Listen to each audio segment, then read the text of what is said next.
Hey everyone! In this video, I'll guide you through using the Grok 3 AI image generator by xAI.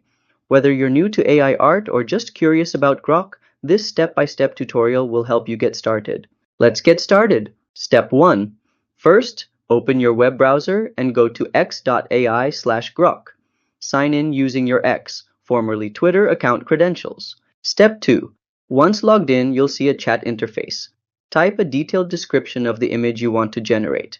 For example, a futuristic cityscape at sunset with flying cars. Step 3. After entering your prompt, press Enter. Grok 3 will process your request and generate the image. Please note, Grok 3 processes one prompt at a time, so wait for the current image to finish generating before submitting a new one. Step 4. Once the image is generated, you can download the image to your device. Share it directly on your X feed. If you're not satisfied with the result, you can regenerate the image. And that's it! You've successfully created an AI-generated image using Grok 3. If this tutorial helped you, don't forget to like and subscribe to How to Tutor for more easy guides. See you next time!